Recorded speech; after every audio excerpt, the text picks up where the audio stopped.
Hey guys, it's Dorka. Welcome back to my channel, or if you're new, welcome here.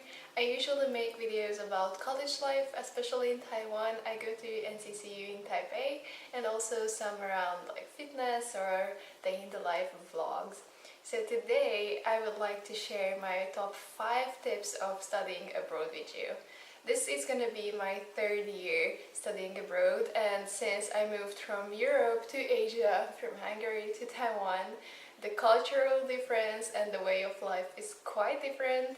So after piling up 2 years of experience of studying abroad in a completely new environment, I thought I would share my top tips so I could make your life studying abroad a little bit easier. So my first tip is to get informed on the country's weather where you're going to. It's gonna be really important when you're thinking about what kind of clothes you have to pack and how much stuff you need to take with you. Though first of all, I would like to say, did not take all of your clothes or like tons of clothes with you, because first of all, if you move abroad to a different country, even on a different continent, and you have to fly and you cannot take a car or like tons of stuff with you, then you will not fit into your suitcase and there will be other things you need to stuff in there too. So just try to keep it relatively minimal, and also keep in mind that you will probably do some shopping while you're there as well. So just look it up on Google, what the normal weather is like. Do they have seasons? Do they have 4 seasons like we do here in Europe or in North America? Or is it more like a hot and a less hotter one with lots of rain like in Taiwan? So for example, when I was thinking about what to pack, I knew I wouldn't need my like heaviest sweaters and thick winter coats, but I will need a lot of light and flowy clothes and skirts and just things to survive the humid heat. And also, if you're going to Asia like I do, it's really good to pick some really good sandals or slippers that can live through the rain. I wouldn't advise you to take rain boots though, because they are just so bulky and so heavy that it's just easier to buy it once you're already there. And also just think about where you're going to be at most of the time. So are you going to be in the city, or are you going to be on the countryside really close to the sea? Are you expected to make a lot of beach trips, or do you prefer like high mountain hikings? And just try to think about your life in general for the whole year, and make a list, write up the things that you think you will actually really need there.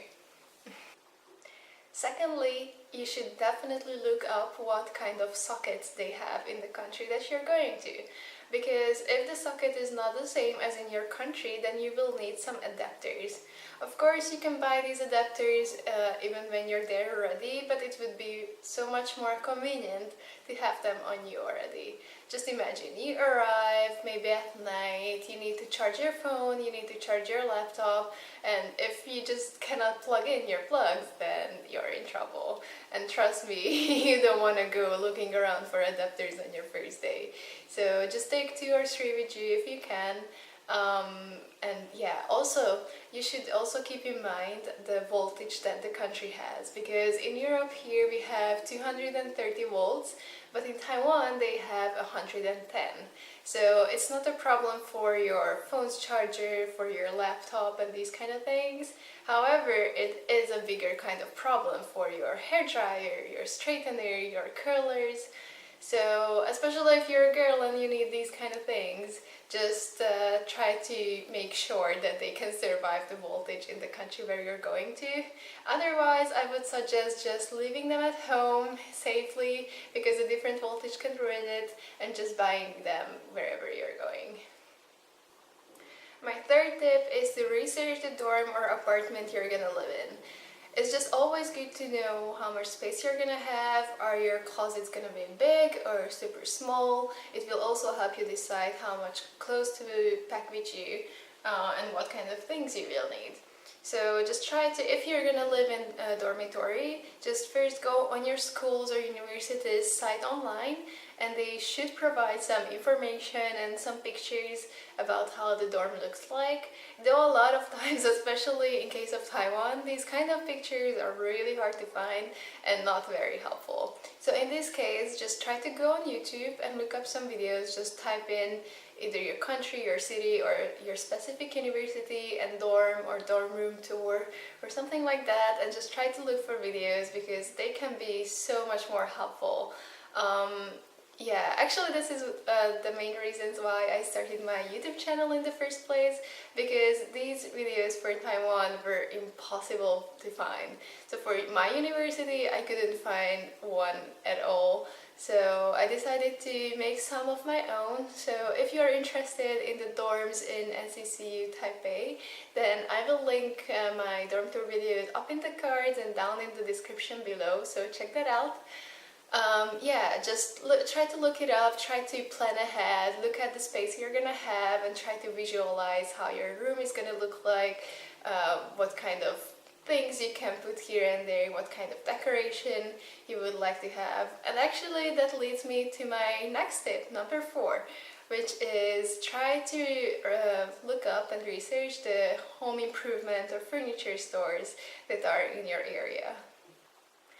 Because obviously not all countries have the same stores, so you might have your favorite furniture store for home decor, but they might not have it in the country you're going to.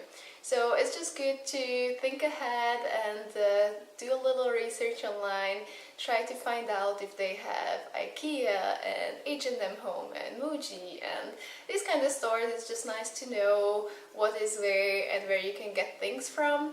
So just try to, again, think about your room, think about what kind of things you want, and since most of these stores have online catalogs already, you can look up the specific items so you can find what's the one you like the most and what's the cheapest one. If you don't do this little research before, it will be really troublesome to go to this store, go to that store, or you might just go to the first one and buy everything there, and when you could have like spent so much less money on these kind of things. So trust me, it just takes a few hours while you're at home, all comfy in front of your laptop. So just look at the stores, look at the things you will need, and make a list again. Also, for my third tip, actually, I forgot to say, it's important to know what they provide for you if you're going to a dorm, or even if you're moving to an apartment, because some dorms like mine do not provide mattress, so then you will have to think about where to get your mattress from.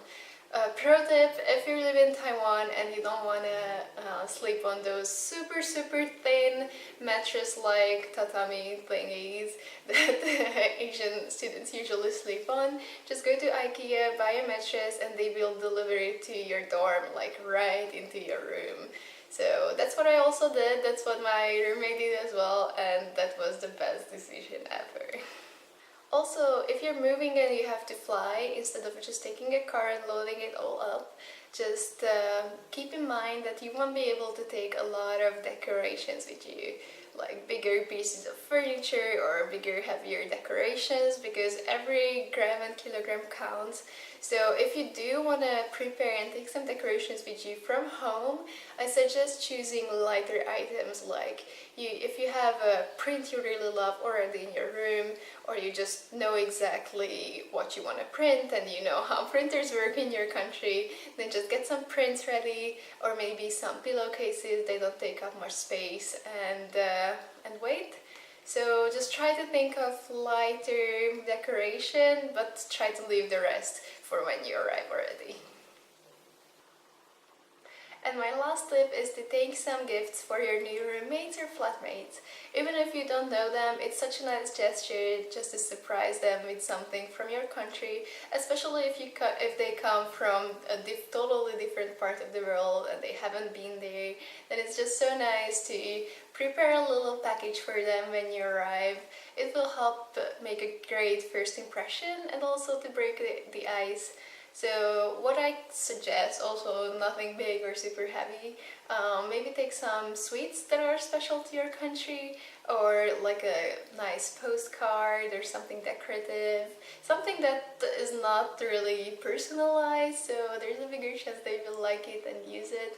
What I did, though my roommate was German, so we didn't have a huge cultural difference or the oh my god I have no idea about your country kind of thing, but I took some Hungarian marzipan for her and a little nice little magnetite thing, and she just loved it. She was so surprised, she really didn't expect it, and she was so happy, and I feel like that was the best decision. This year I'm going to have a Taiwanese roommate who haven't been to Europe yet, so I'm really excited to pick up some little gifts for her as well. So that's it for this video. These were my 5 top tips of studying abroad, just a few things that you should think about before going. If you think I missed anything important, then please just leave it down in the comment section below so we can help out each other, especially those people who are going abroad for the first time. Otherwise, I hope you enjoyed the video. My next one is going to be about things that I wish I knew before moving to Taiwan and studying at NCCU for the request of one of my lovely viewers. If you like this one, please give it a thumbs up so other people can see it as well, and subscribe to my channel for more, and I'll see you next time. Bye!